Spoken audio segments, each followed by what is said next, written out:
Because you're jumping back into the gap. Hey coach, welcome to the Basketball Podcast. I'm your host, Chris Oliver.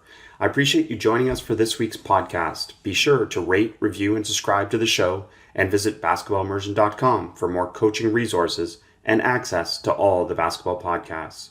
I hope you will give us a shout out on social media, on Twitter at @BBallImmersion, or on Instagram at @BasketballImmersion to help me continue to share the game. Enjoy the episode. Coach is super excited to have Dale Wellman with us, head coach at Nebraska Wesleyan University. They were the 2018 Division III National Champions, and he was the 2018 Coach of the Year, National Coach of the Year. And just for a little background, because I think it gives great context to this conversation, Coach Wellman's system took the program to 22 wins in 2015-16, his first year, and that's the most in 18 years there. And then amazingly, 4 years later, won the Division III National Championship. Coach, welcome to the podcast. Thanks a lot for having me on. I appreciate it. Obviously, tremendous success and incredible turnaround there at Nebraska Wesleyan in terms of getting the program to the top. And we'll get into this, but the main reason, Coach, we wanted to get you on is the offense. I mean, just incredible stuff to watch and great. And let's start with this. Fast, freedom don't usually go with Princeton offense. No, you're absolutely right. And it's been, it was a process to get to where we got to a few years ago. And it started, way back. I've been very fortunate to have worked for some great and been exposed to some great offensive coaches. And when I became a young head coach, I worked for Jeff Neubauer at Eastern Kentucky, who worked for Beeline. And when he became the head coach at Eastern Kentucky, we put in the two-guard stuff that Beeline at the time was running at West Virginia. And he actually ran it in Princeton, a little different than Beeline did. And I loved that. That was great. And that's kind of what I did when I became a young head coach. But what I realized was that wasn't necessarily my personality. I wanted to play faster. I mean, I was a college point guard myself. You wouldn't believe it if you saw me, but I was. And I love pushing the basketball. I love playing fast. And I finally came to where, hey, one year we decided to run some dribble drive motion and do some Paul Westhead type of numbered breaks so we could get out and play faster. And we had a lot of success, but it didn't fit my personality perfectly. When I took the job here at Nebraska Wesleyan the next year, I wanted to try. It was a clean slate, and I wanted to try to put both of them together. The year before, when we averaged about 94 points at Alfred University. But we were running dribble drive motion and numbered break. But I wanted to get back to what really fit my personality, which was kind of two guard, but two guard slowed it down a little when I ran it into Princeton. So, we went to Princeton. We tried to take away some of the false motion and just get to the principles and spacing that I liked. And fortunately, we had a team then that was really open to whatever I threw at them. And they bought into it hook, line, and sinker from day one and allowed us to start playing fast within Princeton. And it's, it's been that way since. We obviously tweak it every year kind of to our personnel, but we always want to make sure that we're playing fast and running some Princeton action. Well, I love that. And I want to get into some of the tweaks and some of the different influences as well. But the other part that, if you've listened to the podcast, coaches, they've heard me say this, and that's structure, or freedom comes from structure. Freedom comes from structure. So the actual structure of the Princeton gives your players the freedom to be able to make the decisions and play fast because they know they've got this understanding of the basic concepts. Is that how you apply this concept to playing fast? Yes. No, we want to make sure that they have the freedom. I do like structure in our break. I mean, we talk about two tempo a lot. We want to play fast. When it is a long rebound or turnover, we'll do it a little bit differently than if it's a made shot or a rebound under the hoop.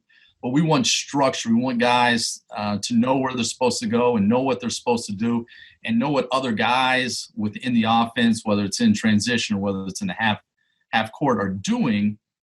But we don't want them to be robots. We want to give them freedom to play and have different options. And I think when you start if you want to play fast, you have to give some guys some freedom. When I first decided to kind of make the transition from running two guard into Princeton, and that's when there was a longer shot clock as well.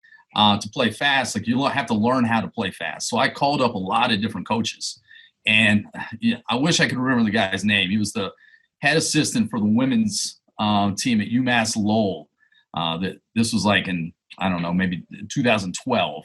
I called up UMass Lowell's head coach, and she directed me. They were playing fast, directed me to her lead assistant. And the one thing he said is you're going to have to, if you want to play fast, you're going to have to sit back. Can't coach every possession. You're going to have to let your guys have a little bit of freedom. And that really resonated with me, not just when I was trying to teach transition offense, but also within the half court. We want to make sure, at the end of the game, the other team's not just saying, hey, they ran really good stuff, but they lost by 10 because we were just robots out there. We want to make sure that our guys are being able to play to their abilities and give them freedom to do that, whether that's driving, whether that's making a read where they feel like they can post up and stay posted up or shoot. For us, any unaltered jump shot is an open shot. We don't care how close the guy is to you. If you can take an unaltered jump shot, you're open. And we want guys to know that. Like, we get freshmen in here and we'll blow the whistle and we'll be like, why didn't you take that shot? Could you have got it off without that guy blocking it? Normal jump shot? Yeah, well, then you were open. Then take that. There are times we have guys that might vacuum cut or tight curl off some of our action, and they run out to the other side. And I'm like, well, why didn't you post that? Make sure you're looking to post that. Don't just automatically do one thing. Make sure that you're thinking and being able to do other things as well, because we want to make sure that guys are playing to their strengths, whatever they might be. Love that phrasing on ultra jump shot, and we'll come back to shot selection, but let's stay with the numbered break a little bit then. So is it still a numbered break? Because you talked about the Loyola Marymount influence. And then within that, is it designated spots for specific players? It is. I'd say the one difference from when I first put it in to if you watch some of our film the past couple of years is we don't run, the 3-man to the opposite block. I did that early on, and I liked it. But we stopped doing that. We originally did that so that if we took a shot in transition, push it up one side, and he's in great offensive rebounding position. I'm a big offensive rebounding proponent. But what we did is we just run him to the wing, and then if the shot went up, because we preach getting 8 feet in the paint so much offensive rebounding, he can run in there. That's the one difference from when I first started doing it. But yes, there are specific spots that guys need to go to, and that's, if you want to play fast in transition, you need to have a plan. And once you have a plan, then you obviously have to practice that plan in different situations. So our guys know after a made shot exactly where they're going. They know on a rebound that's right under the rim, where they're looking to throw the ball and where they're looking at running. Like I said, sometimes it's a long rebound or it's tipped around a little bit, and or you get a turnover, and then it might be a 3-on-2, 4-on-3, what we call a primary break here. And then you're not necessarily running to those spots. You might have to fill those spots, but our guys know all the different spots on the court. They'll learn everything. But they're very much, we try to make it automatic for them. Rebound under the hoop, made basket. They know exactly where they're going, and they're sprinting and getting there. Modern breaks run to corners too. Is that a part of this philosophy? No, we don't run to corners. We'll run to our Princeton spots. So if good, because that was the question, is kind of like with Princeton, you wouldn't traditionally run to the corners. Right. So we're running to our Princeton spots, throwing it ahead. And that allows us to, if we can throw it ahead, we still have the opportunity to drive the baseline and get what we call a Princeton pass along the baseline to the other corner. The guy would drift down to the corner then, but we're not running to the corners. We're running to our wings. So we don't really have a secondary break. If teams do what they're supposed to do in transition defense and stop us, that's fine. We want to be able to flow directly from that numbered break right into our Princeton. You also talked about there's a difference on makes and misses. Can you explain a little bit of the differences? Well, makes and misses, I think when the ball goes through the hoop, even though, we try to get the ball out as quickly as possible, but there is that half second where we're able to get exactly where we need to go.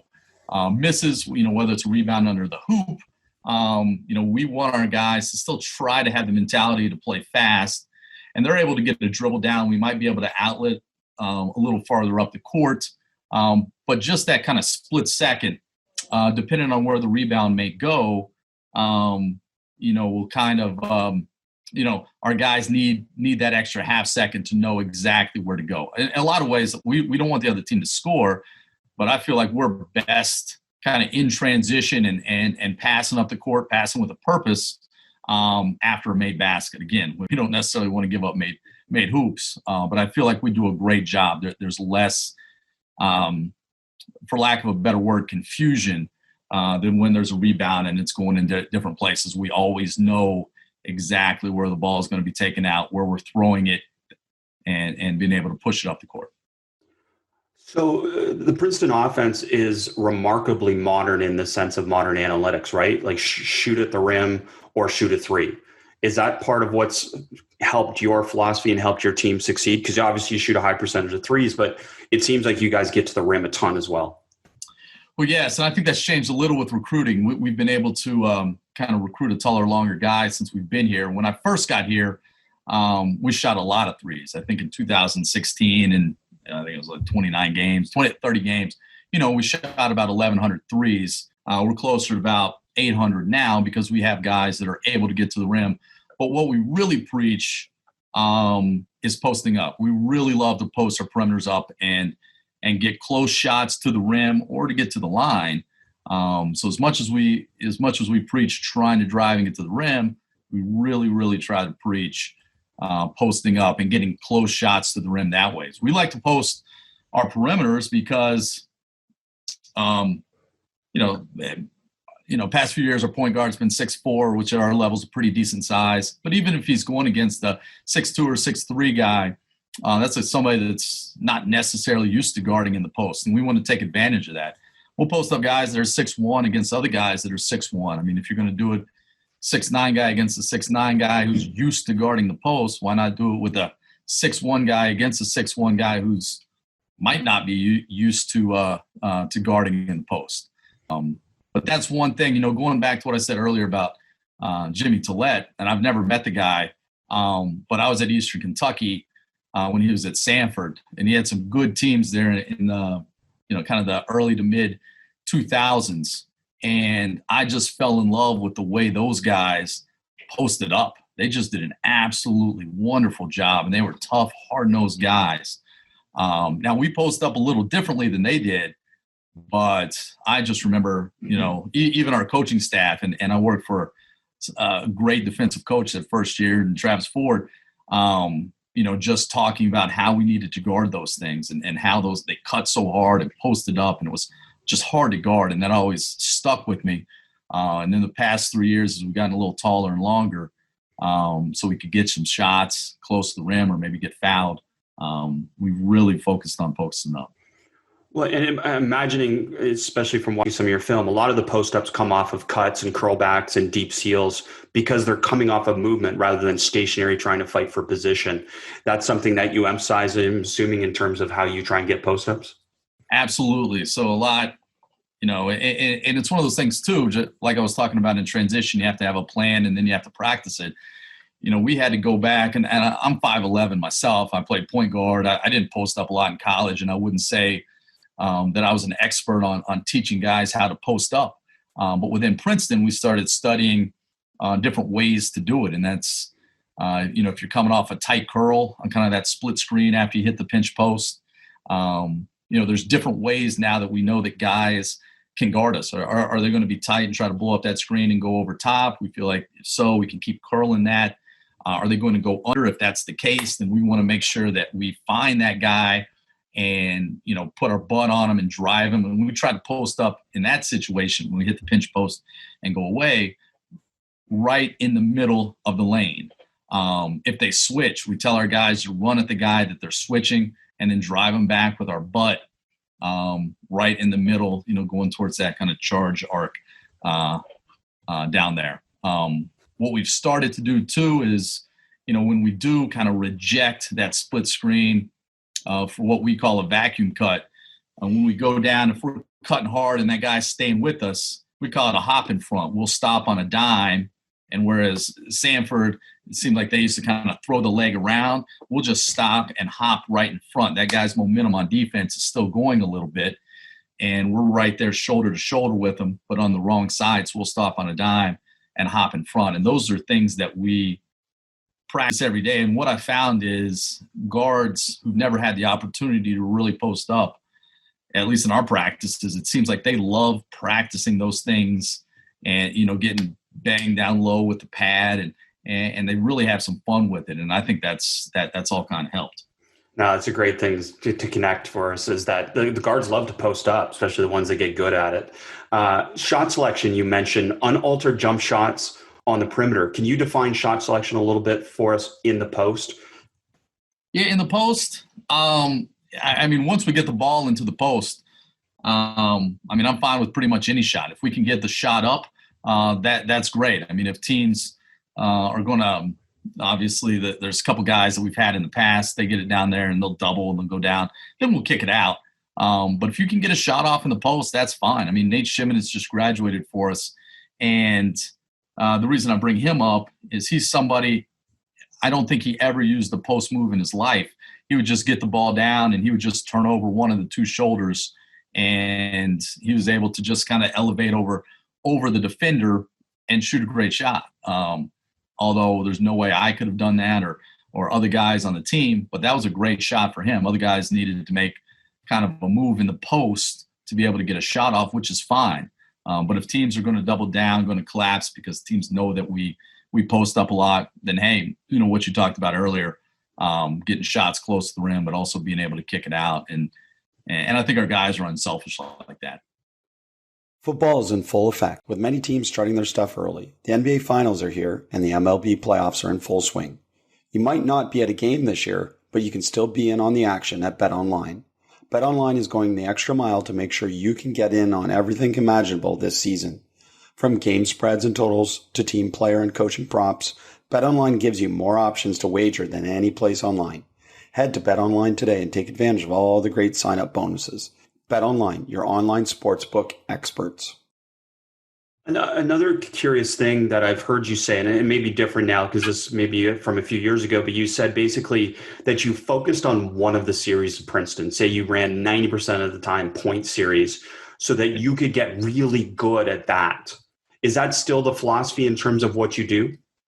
Yes. Well, yes and no, I should say. I'm very much a point series guy, and every year that is what we start. I heard Chris Mooney talk earlier this year about how he always teaches the low post series first, and then he goes into kind of the point series afterwards. And I kind of was wondering, well, am I doing it wrong? I do it the other way. And then finally I was just like, you know what? He's probably right. He knows it and did it in college and everything. But this is the way I feel comfortable coaching it. So we always teach the point series first. I do think that the point series allows us to play a little bit faster. So we always teach that first. And typically because of the way we play, usually until this past season, we usually have a shorter guy at our 5-man. So it's not someone that we're typically trying to post up, although I said we could post up any size.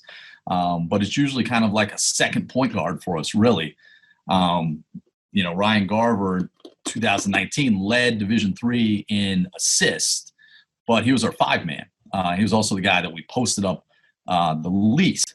So we really try to focus on that so we could get really good at it. I feel like it allows us to play faster within the half court than maybe low post series. This year we had 6 to 8 guys, so we went low post series a little bit, so we might be able to sneak in an early post opportunity within the offense.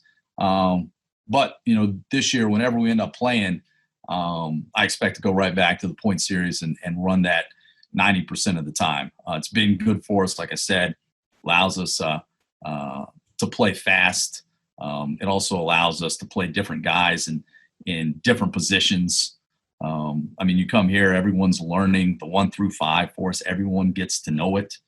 But I do like the point series a lot. It's great because I imagine the other benefit is that your players get really good at understanding the reads and decisions and playing off of each other within that series. Well, I think that's it. One of the reasons that we play people all 5 positions is because a lot of times when you're a cutter, like you might understand, like, oh, I thought I was open there, but I didn't get the ball. Or maybe if you're just what we call the step back guy, you thought you were open, but you didn't get the ball in time to get a shot up, but then you got it for a ball screen.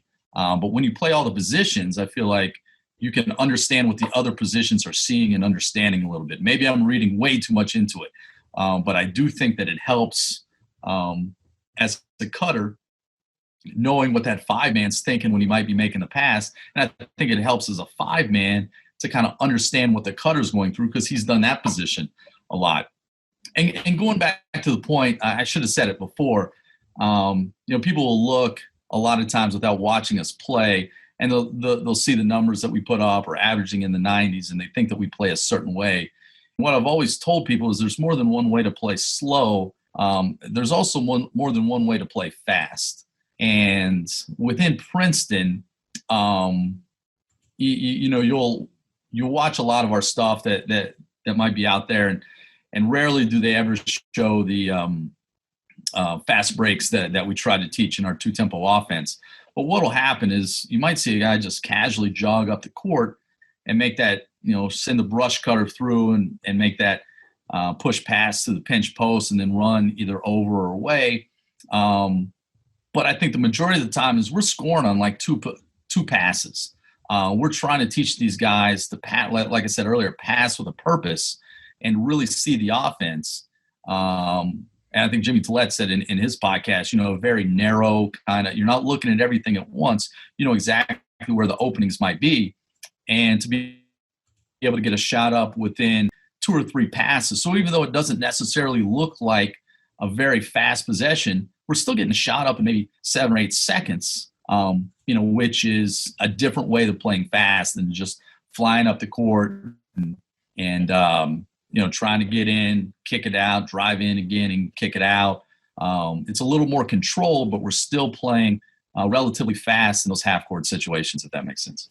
It makes sense. And I love your explanation of why players benefit from playing each position, because it strikes me as that's like the difference between sympathy and empathy, right? Like you can really empathize for someone who doesn't get the ball because you've been in that position now and you really understand it. So that's really cool. And I think something to look at for all coaches to be able to implement within their offense in some way.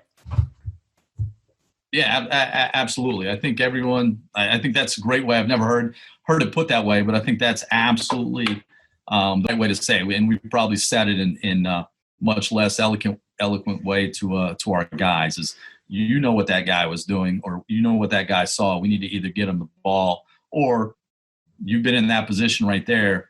There's no reason you should have made that pass, one way or the other. But yeah, absolutely. Yeah, it's a great point for teaching offense. So you said you've said this multiple times. You can't just say you want to play fast. You must drill it. So can you explain a little bit what that looks like in practice in terms of you developing this concept of playing fast? Sure. And that was something, when I decided to play fast, I think I might have said it earlier, I needed to learn how to coach it. You can't just say it. So I try to call up different places and steal an idea here and steal an idea here there. And, now, we really try to put our guys in situations in practice where they have to play fast. We try to drill it. We'll start 5-on-0, even with the, Paul Westhead, 5-on-0. Hey, we're going 5 possessions of the court. And, we might start at 32 seconds, get it down to 30 seconds, 5 rotations, just trying to drill playing fast. And that's very early on in the season. When we get started in practice this week, that's going to be some of the stuff we're doing, just trying to drill, playing fast, looking ahead, dribbling fast, making sure that our point guard catches the ball free throw line extended or above. We call it free throw line extended, below kind of the dead area where we don't want our point guard to catch the ball, especially after a made shot, where the ball's getting taken out of bounds. We want to make sure that we're pushing it up. But then put them in situations where they can play fast. And a lot of times, you have to force those a little bit with your drills, whether it's making, a simple 5-on-4 kind of rush where a guy's, touching the baseline and trying to get back into the play, or even half court situations. We have a drill that we call cherry picker with juice, where we line up 2 teams. They're basically facing each other with the midcourt line right in front of them. And we'll throw it to one side, and the whoever's in front of him has to go back. He's the cherry picker going back on offense, and then you have 8 seconds to get a good shot, and that's it. Going down there, obviously the defense is scrambling around, but it's teaching our guys to play fast within a half-court situation where, and you've heard me say it, pass with a purpose. And there's different, we throw that out there, but then we have to make sure that we're telling our guys what pass with a purpose means. There's different purposes to pass the ball. Obviously, basic one is throw it to the guy that's open so he can score. But sometimes it might be, hey, and this is a great drill to kind of show this, but then it can be talked about in the full court as well.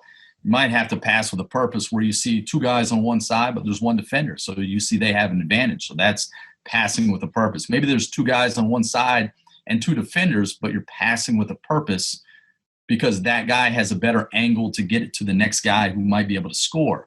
You might, in the full court, talk about passing with a purpose to turn a 5-on-5 into a 4-on-3. That might be the purpose that you're passing with there. But I think once you learn passing with a purpose in the half court and in full court, it allows you to play a little faster. Again, hopefully that makes sense. I think we probably do a better job explaining it over the course of the season than I did there in the past 2 minutes.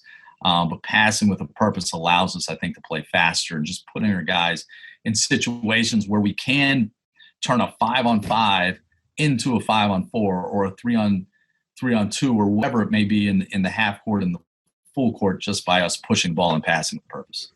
No, it's great, Coach. And I think the best part about you having defined shot selection or you having defined pass with a purpose is that your players know what it means. Rather than just us saying a phrase or a term, you define it so that they actually know what that means. And we talk about that a lot, on this podcast when we talk about playing fast. Well, we can say it, but what does it actually mean? Does it mean running full speed to this spot? What does that actually mean for your players? And that helps them. So no, I'm glad you've said that and you've defined that for us. Yeah, absolutely. And it's one of those things. I'm obviously an offensive minded coach. That's just the way, I'm wired. When I look at a game, that's just the way I view it. Even if I'm just being the casual fan that, I'm watching the offense, not necessarily, what they're doing on ball screens or anything like that. And so, we're trying to think about that all the time. And if I want to go out and tell our team, hey, we want to be the best offensive team in the conference, or even as arrogant as it may sound, we want to try to be the best, offensive team in the country. I can't do that and then go out and practice, shell drill for an hour and a half every day. We have to really focus on our offense every single day in practice and get after it 75-80% of the time. I'm not saying the defense isn't important. That's what some people take when I say that. Defense is obviously very important. But along the same lines is if we say something and we want to be the best offensive team in the conference or country or whatever it may be, we have to go out and preach what do what we preach, and that's practicing. Well, and the other part that goes with that I share a lot with coaches is like this two-way coaching that you're going to do anyways, right? To get really good at offense, you have to play defense in practice. So you're not neglecting defense, but your focus is on let's get as good as we can get on offense. And by and large, doesn't that help your defense anyways?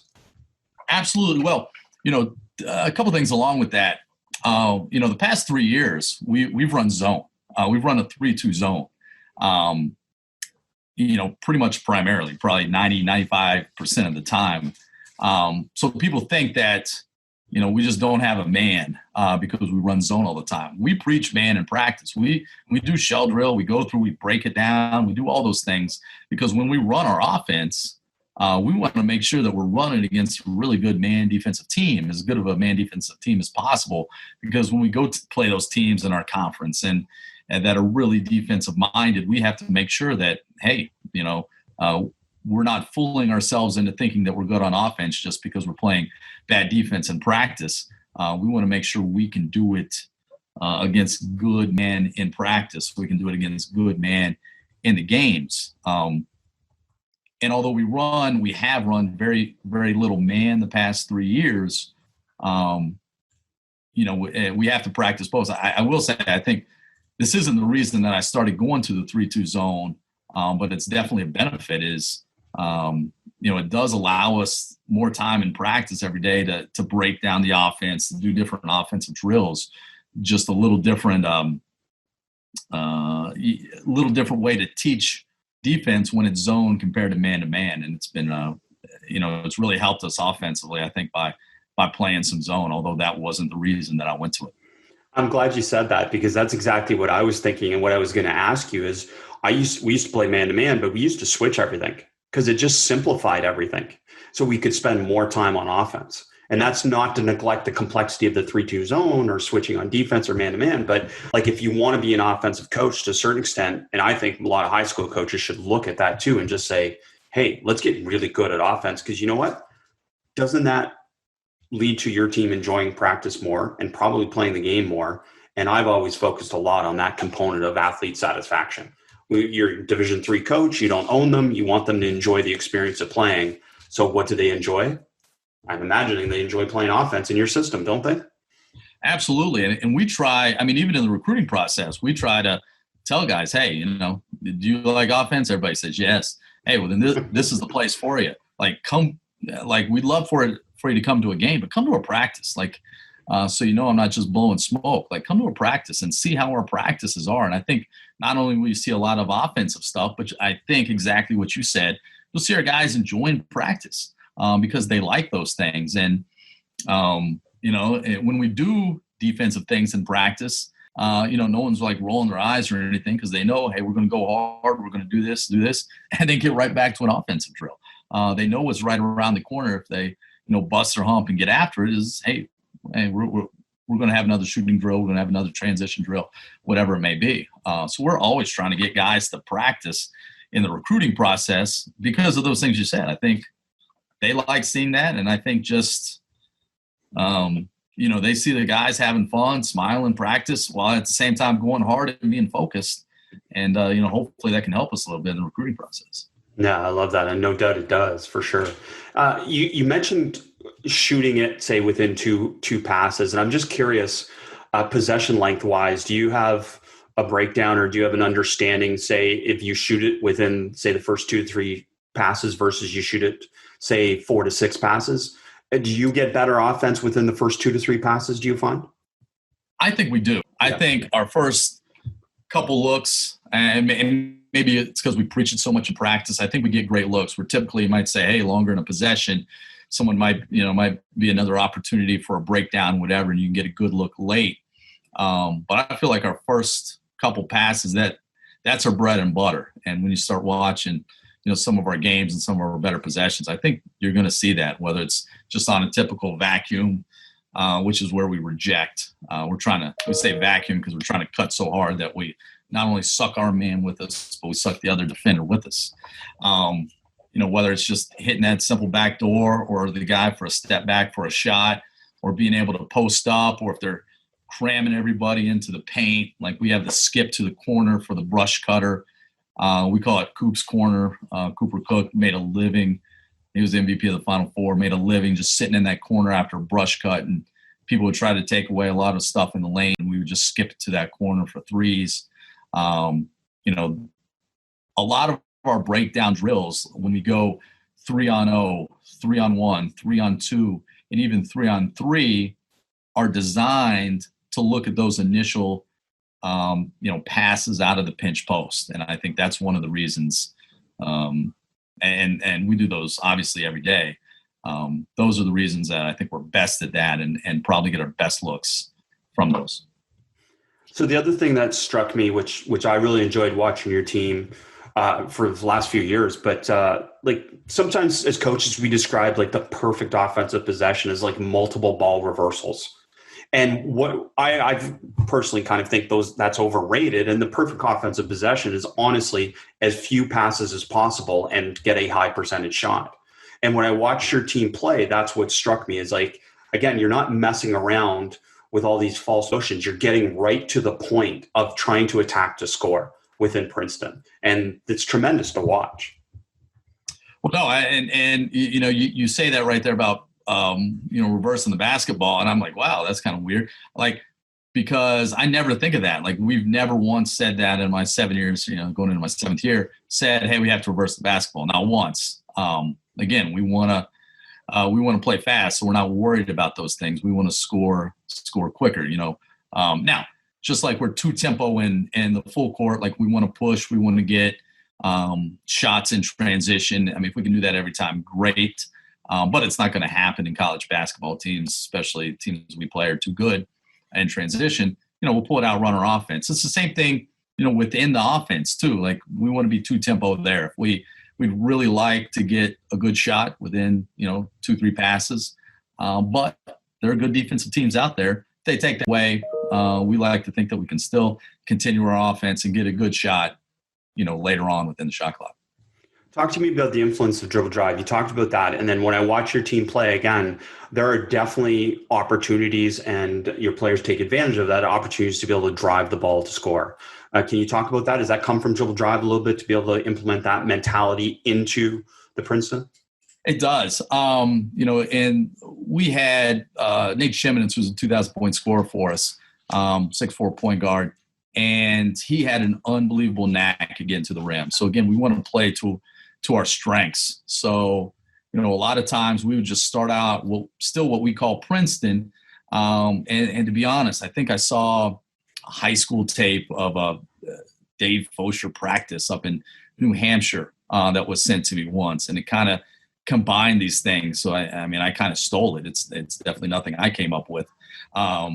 Where we kind of send that brush cutter through, but we don't send, the 5-man up to the pinch post, and it just opens this double gap where, we have the opportunity to drive the basketball and drive it early again in the clock where we can score quickly and again, allow, our All-American to play to his strengths, which is getting to the rim and finishing around there or getting fouled. He's a great free throw shooter getting to the line. But if they do take that away, we can get into our jungle action in Princeton pretty quickly. So it is kind of a hybrid there, although we never use that term with our guys. But just something where, again, we kind of can tweak the Princeton offense to play to our strengths. We'll see how much we do that. He's graduated now. We'll see how much we do that with our new team. Maybe not as much, but it's something that our guys can kind of call real quickly out on the court. I don't necessarily have to be the guy to say, "Hey, this is what we're doing right here." You've talked about tweaking it to personnel, and I'm wondering, do you tweak it game by game a little bit for opponent to take advantage of advantages? We do. We'll tweak it a couple different ways. If you're looking at the broader sense of the season, we'll do certain things and certain reads in non-conference play. We might actually keep it a little bit more basic in non-conference play where teams might not have seen us as much. But then once we get into conference, there's a few of our reads that we might tweak because they have seen us year after year, a couple times, 2 or 3 times a year. Change it up a little bit, and then we'll try to change different things depending on not just who we're playing, but maybe how long we've run a certain action. And it's just a lot of times it's very little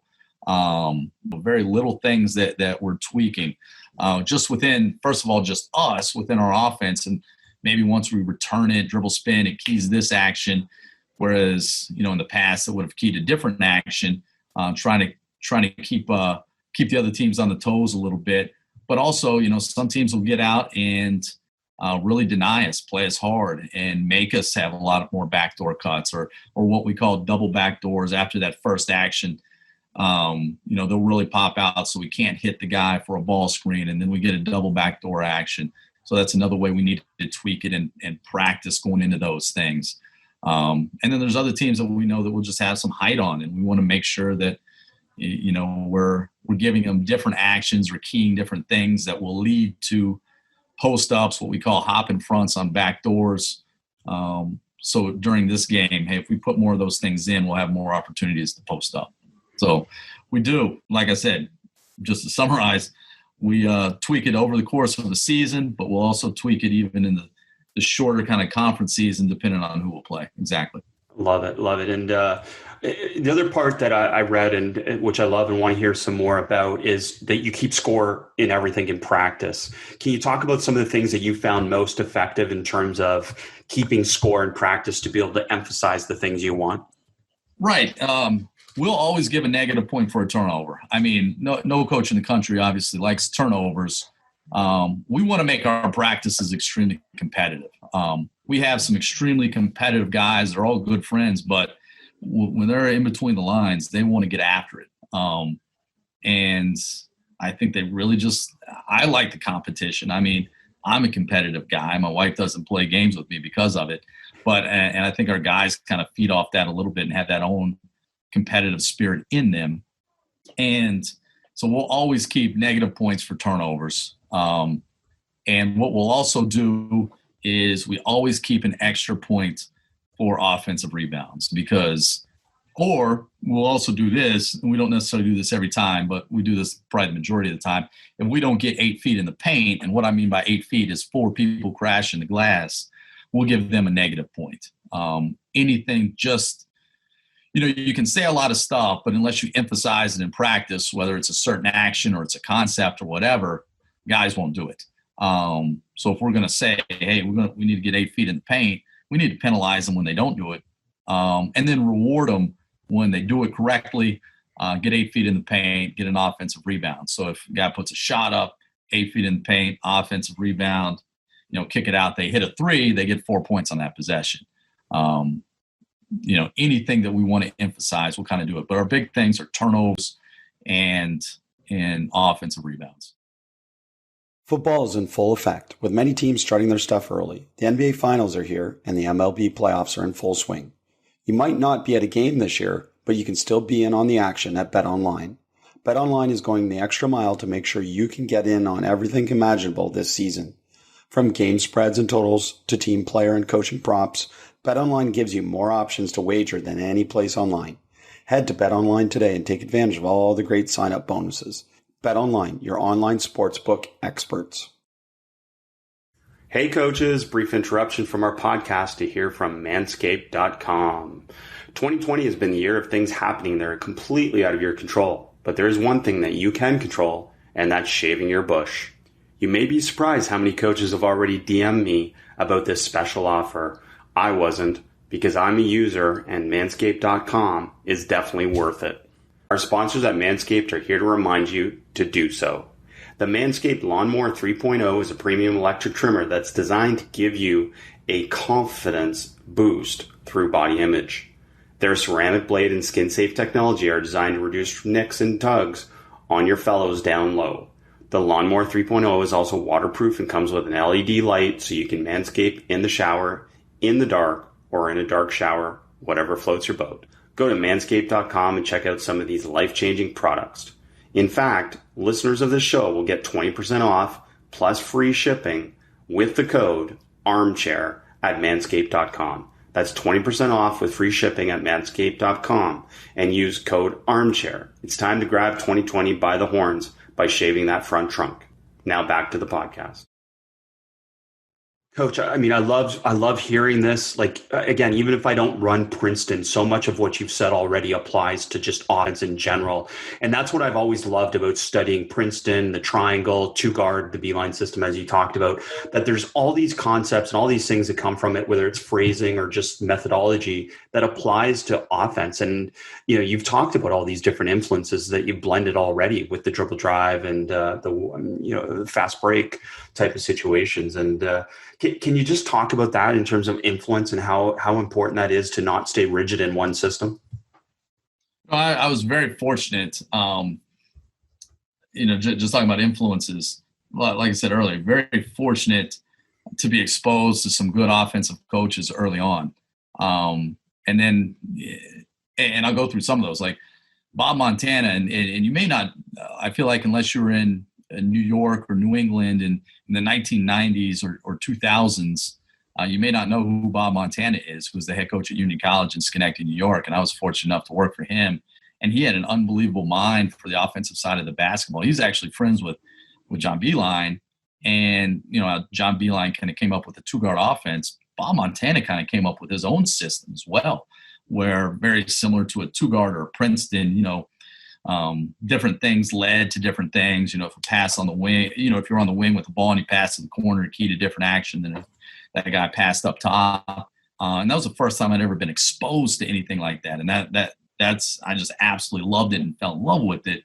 I only worked for him for 1 year before I went to Eastern Kentucky. And then, I went to Eastern Kentucky and had the opportunity to work with Jeff Neubauer, who offensive-minded coach, and it was great, especially John Beilein and his influences on Neubauer. And, Ted Hotaling, who's the head coach of New Haven now, was on that staff. And I was just a sponge listening to everything. He probably doesn't even realize, how much I remember what he said. And he had come from the Ivy League where they had gone against Princeton.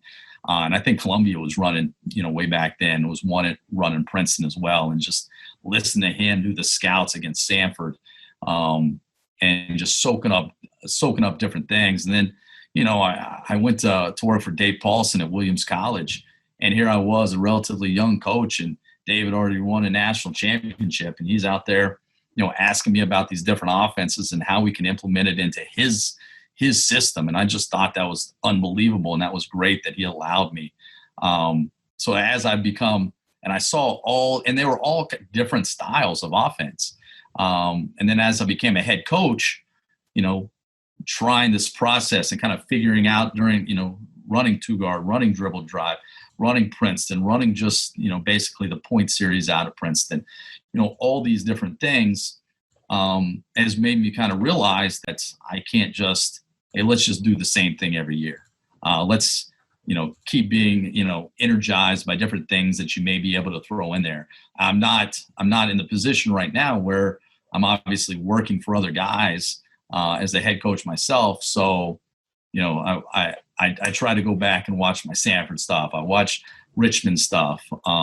This summer I was introduced, even Maine Maritime Academy I found on YouTube was running a bunch of Princeton stuff, just so I can kind of tweak it and stay fresh and watch some different things and maybe implement that. Everything we run now, it's there's probably a few unique ideas that I've thrown in, but a lot of the stuff is just obviously stolen from other guys and kind of meshed all together. And so we're trying to obviously continue to do that. And I think my assistants know that too. They're always bringing me different ideas and running stuff by me. And I think it makes the office pretty fun. Oh, it absolutely makes it fun. It makes it fun to coach and learn and do all these things that you get to do. So, Coach, obviously your success is tremendous. And, honestly, I could just put the words Princeton next to the podcast. And I know it'd get well listened to too. So I posted some questions to Twitter prior to this, just grateful for all the listeners and supporters. But I know there's a ton of people that love Princeton is the point. So I'm going to ask a few of those because I thought they came up with some really cool questions to be able to ask you. Great. What are the teaching points between passer and cutter that you emphasize on the back cut? On the back cut, number one is hopefully our guys. We teach our guys to cut 100% every time, which we know it's boring to work on cutting, but that's what the Princeton offense is based on, is cutting. If you can't cut well, it's not going to work. Everything's based off of that. So our passer needs to know that guy's cutting as hard as he can. And we say to the opposite side of the rim when we reject it on a kind of backdoor vacuum cut, whatever you want to call it. Read the defender. Like, he usually goes hard for a couple steps, and then he thinks the play's over, he's done his job, and he'll relax. But read that defender, and when he starts slowing down, that's when that pass might be open. And we call it a midnight pass because it's open late. So we're always, we're always saying, hey, look for the midnight. So that pass is open late. Very rarely is it open early. And I'll say this too, is, traditionally it's thought of, this isn't necessarily part of the question. We'll throw a lot of over the top backdoor passes rather than the traditional, bounce pass for the backdoor.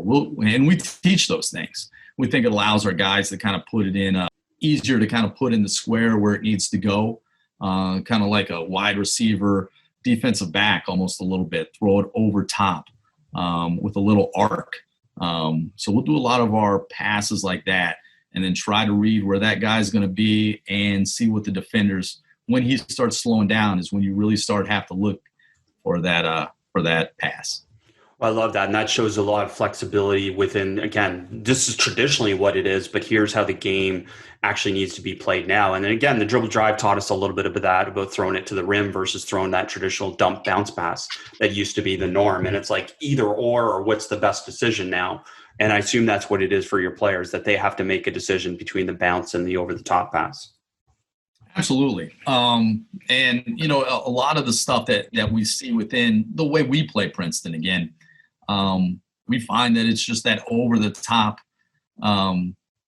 backdoor passes is just more successful. And I think because of that, our guys, not only do we drill it, but our guys are able to see, guys that maybe this is the year where they play more, have been able to see, hey, this is what so-and-so did or so-and-so did, and it was successful.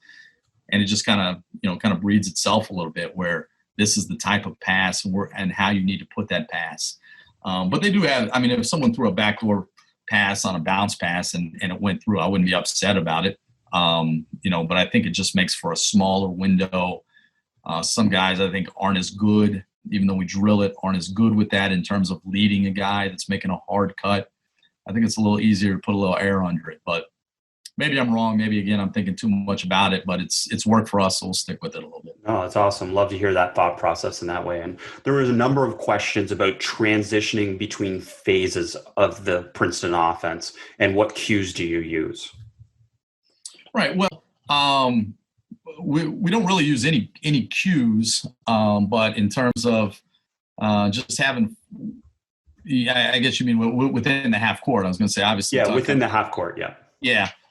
We don't really use any cues. It's always for us. And again, we probably run it a little differently. We do get stuff early on, but if we do have to run it over, that's where we'll actually end up having different guys in the 5-man pinch post position, where someone might be screening down, and now that guy that's coming off the down screen, he catches it. He sees that he doesn't have a shot, and he'll see the 4 round 1, which is basically it. And then he'll just call for that guy to come back up into the pinch post. And that guy will know, because we drill it, depending on which situation we're in, whether he has to go up to the opposite pinch post because there's only one guy over there, or if he'll have to come up to the same side. Or we'll push it a lot too. So we run through it once. We don't have enough time, what we call push. We don't have enough time to send another brush cutter through to kind of initiate that pinch post action. So we just push everybody over a little bit and then have that guy just a naked cut up the rail to the pinch post and hit him there, so we can get right back into going over away. So. Yeah, so that's great. And one coach kind of commented and basically said that they have to treat each of the phases of the Princeton as like separate sets initially, to be able to kind of get players to understand it before they create the flow. So I think what you're saying makes sense in that. The more you play and the more you practice with it, especially in these 5-on-5 situations, the better they're going to get, right? Exactly. And we do some things differently than some other Princeton teams. A lot of, we kind of set a little drift screen or whatever. We don't do any of that. We're more of a kind of down screen, but we don't get any flares. The only screens that we really set are maybe those, split screens for the tight girls, where we get a down screen. When a guy comes off a ball screen, we'll have the 5-man roll. If he's not open, he'll actually get out to the same side corner. So we do things a little differently once kind of the initial actions are over.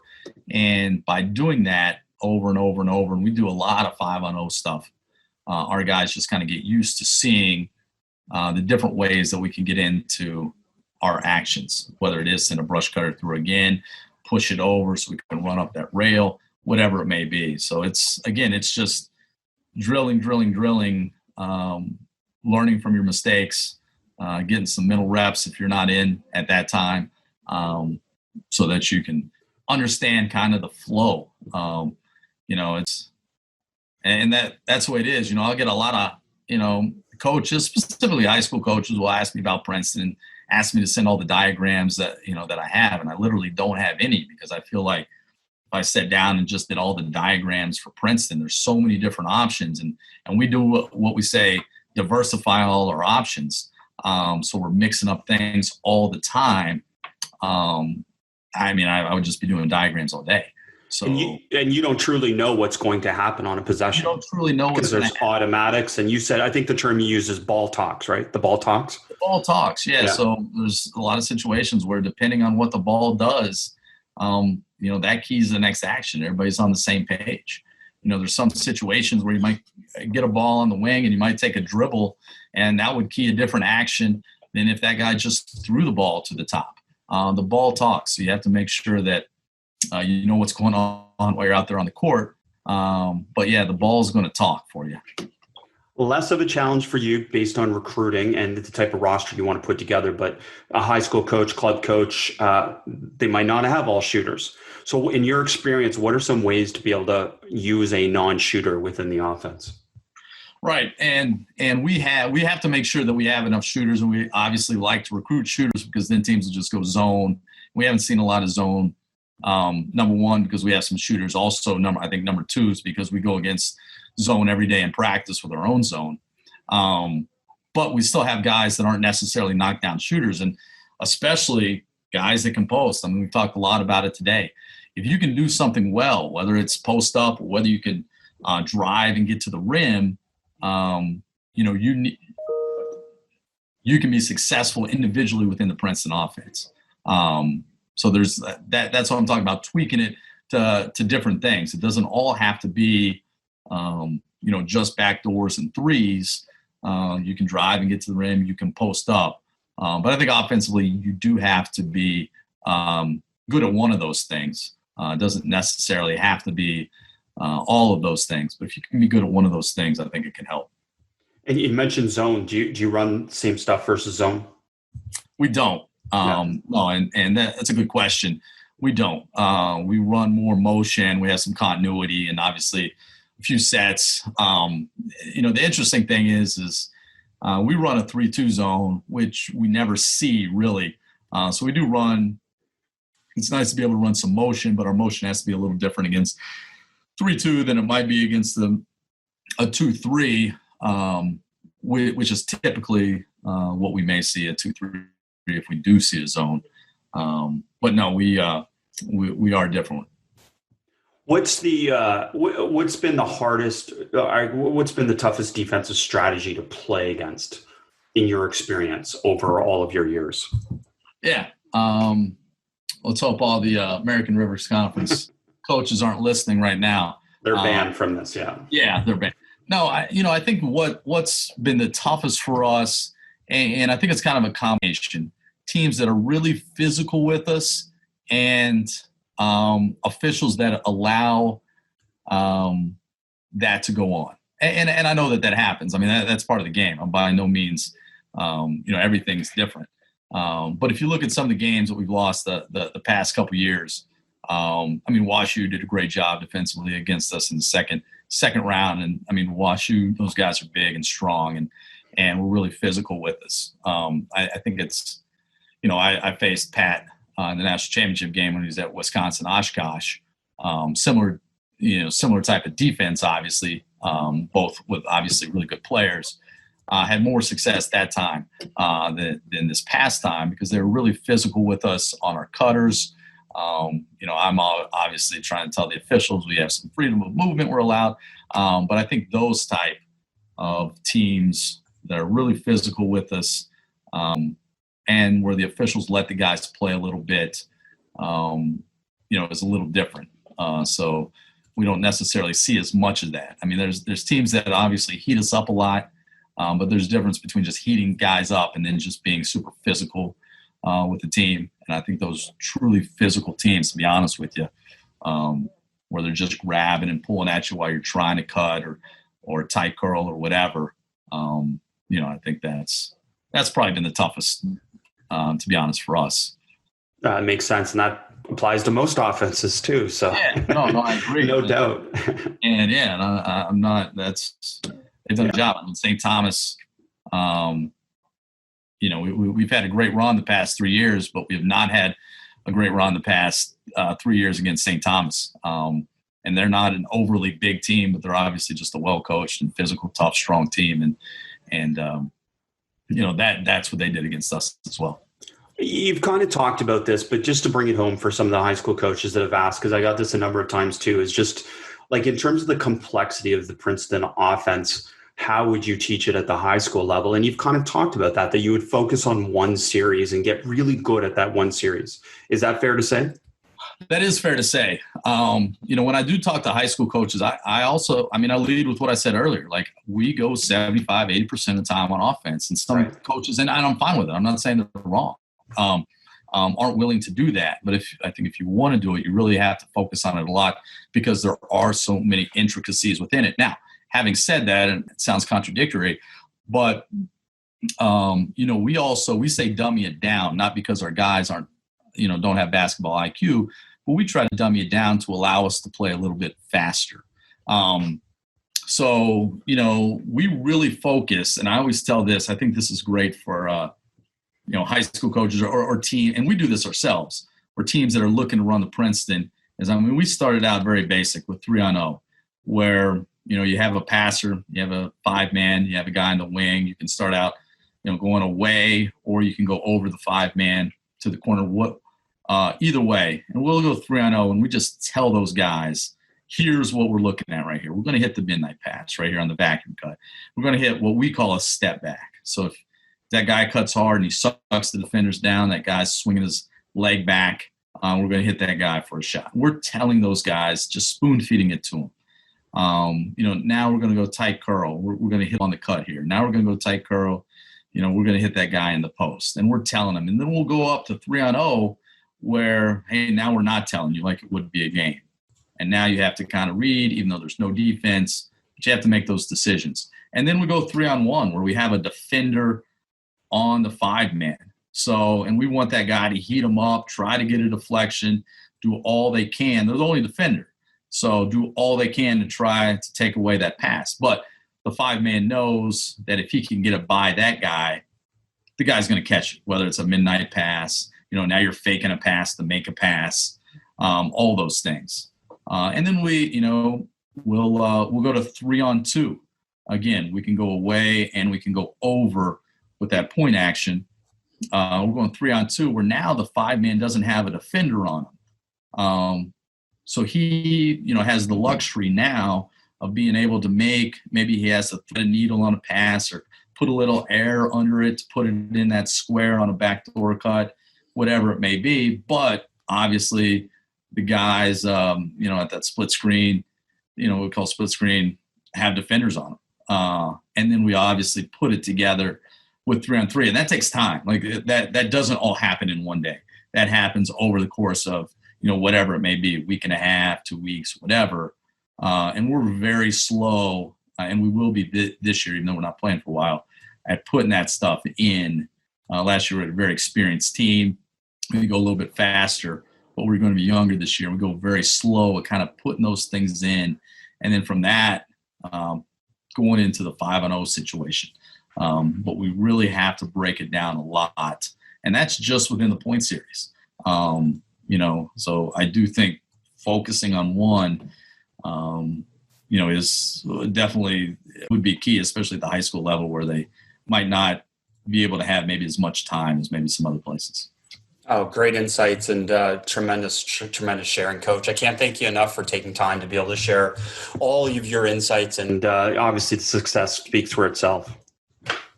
Oh, well, no, thank you for having me on here. This is great. I mean, this is like the perfect time of practice starting this week and just being able to talk basketball, and it's been awesome. It's been really good. So hopefully somebody got something from all this. So I enjoyed talking about it, and hopefully somebody took something from it. I really appreciate you having me on here. It's great. There's no question they did. Thanks for listening. Be sure to rate, review, and subscribe to the show, and to give the Basketball Podcast and this week's guest a shout out on social media to show your support for us sharing the game. And to stay up to date on all things Basketball Immersion, subscribe to our newsletter at basketballimmersion.com/newsletter.